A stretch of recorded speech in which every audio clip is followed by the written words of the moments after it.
अस्सलाम वालेकुम entries kitchen में आप सबको खुशामदीद। आज हम बनाने जा रहे हैं नमकीन गोश्त।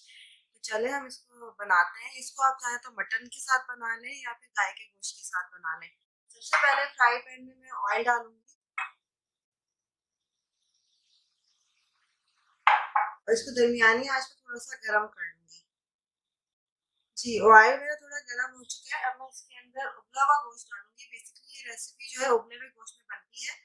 गोश्त को उबाल के ऐसा उबालना है कि बिल्कुल सॉफ्ट हो जाए। गोश्त खाली गोश्त भी ले सकते हैं और हड्डी वाला भी ले सकते हैं।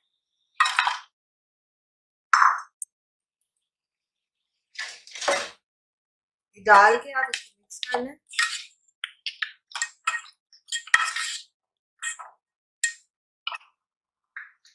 साथ ही इसमें 1 टीस्पून ग्रीन चिली पेस्ट जाएगा, कुटी हुई लाल मिर्च, काली मिर्चों का पाउडर और अदरक लहसुन का पेस्ट। अदरक लहसुन का पेस्ट थोड़ा ज्यादा जाएगा, स्पेशली लहसुन थोड़ा ज्यादा जाएगा।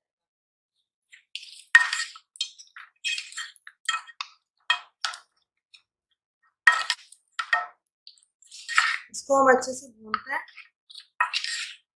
साथ ही एक तरफ मैंने आलू उबाल के रख ली है, वो भी हम इसके अंदर डालेंगे। प्याज आएगी, टमाटर और हरी मिर्ची जाएगी। चॉप लहसुन तला हुआ भी जाएगा, लेकिन वो आखिर में जाएगा।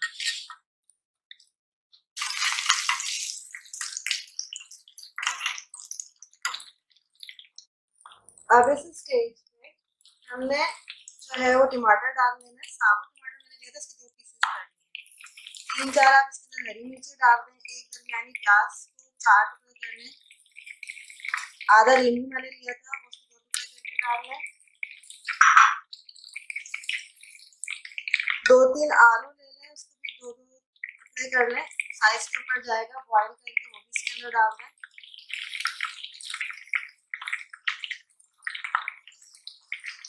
आधा कप करीब यखनी इसके अंदर जाएगी। अब इस स्टेज पे थोड़ी सी कुटी हुई लाल मिर्च और डाल के इसको हम कवर करके रखेंगे। अब हम इसको कवर कर देंगे और जब तक इसको पकाएंगे तब तक इसका पानी जो है वो खुश्क नहीं हो जाता।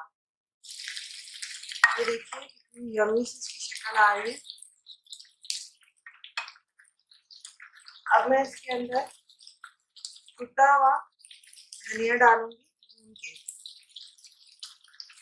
थोड़ा सा जीरा भुना हुआ कुटा हुआ और साथ ही कुटी हुई काली मिर्च थोड़ी थोड़ी सी। ऊपर से हम इसके लहसुन डाल देंगे,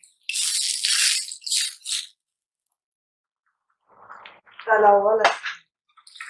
अब हम इसको मिक्स कर लेते हैं और थोड़ी देर के लिए इसको हम दम पे रखते हैं। फिर हम इसको सर्व करते हैं।